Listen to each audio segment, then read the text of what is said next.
Scott with CrossBikeReview.com. I'm here at Interbike 2015. With me is Richard from Ridley. Richard, well, good morning, sir. Good morning, top of the morning to you. It is.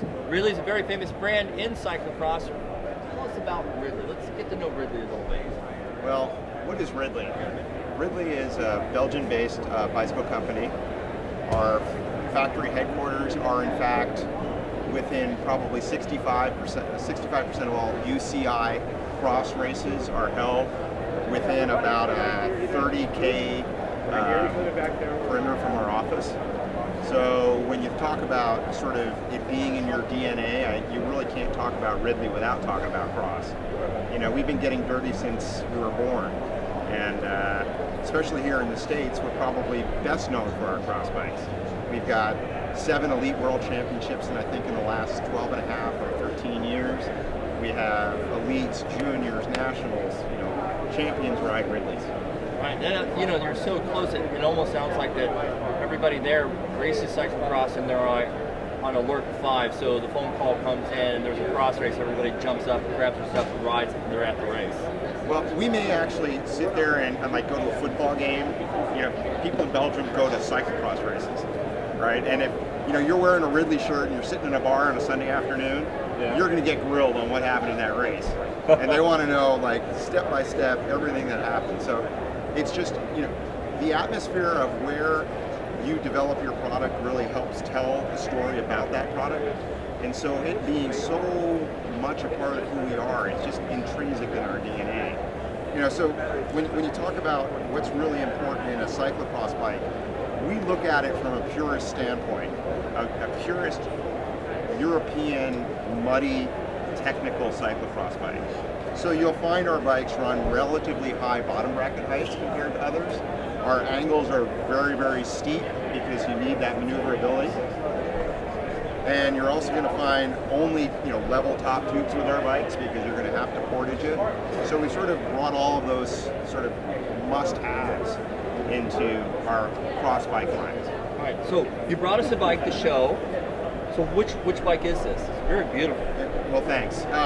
This is we call it the Cross Knight 60, and this is actually, believe it or not, a very affordable entry-level carbon fiber-based cross bike.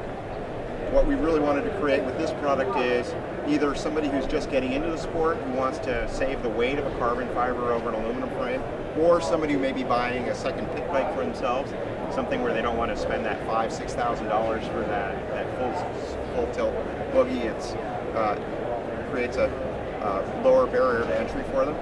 And this particular bike is outfitted with Shimano componentry and Tektro brakes. The frame has a couple of this frame actually shares exactly the same geometry as our top-of-the-line race bikes. Okay. So you can buy this bike and get comfortable on this, and you're never going to have to buy a different frame. Right. So it's beautiful, but let's get under the hood, under the paint. So tell us about the material it's made of. It's made out of carbon, right? Yep, it's a 24-ton high modulus carbon fiber. What does that mean, 24 tons? 24 tons. So carbon fiber comes in ratings, 24, 30, 40, 60. And what the tonnage refers to is how strong it is before it fails.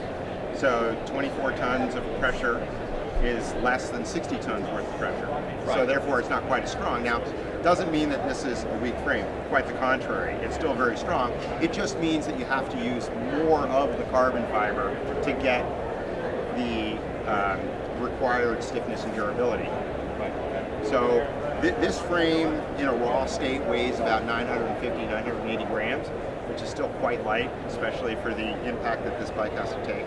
And if you went to our SL version of this frame, you might be able to save about 150 grams, but you'd spend about $2,000 more for that.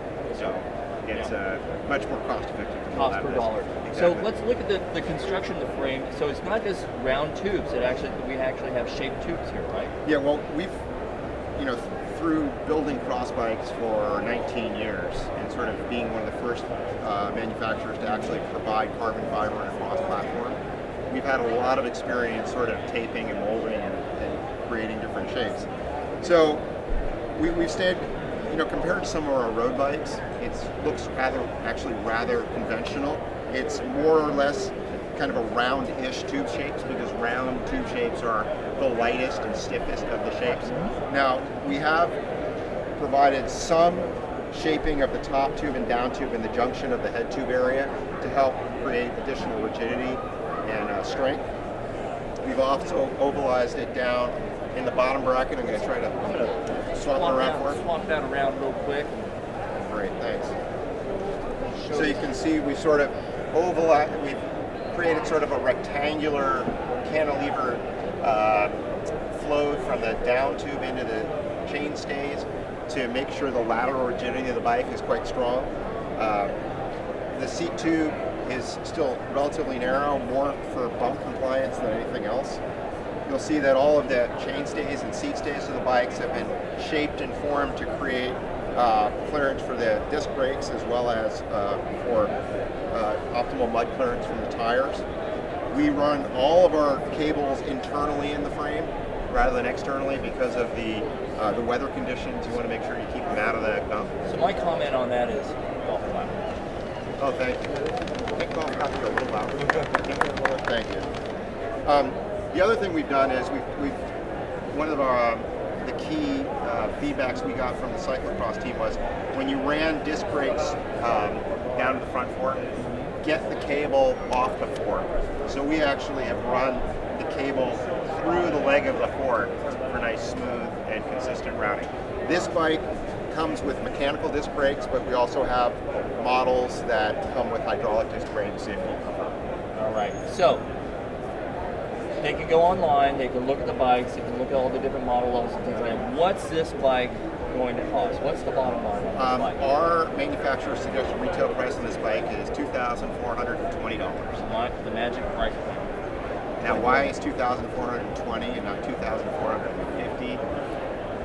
It sounded like a nice number. We're Belgians, we're a little bit quirky. A little bit quirky. No, it's a beautiful bike. Richard, thank you very much for coming by and bringing this into the area and letting us know. This is Scott Mars with CrossBikeReview.com. We're here at Interbike at the Yakima North by Northwest booth. See you guys later.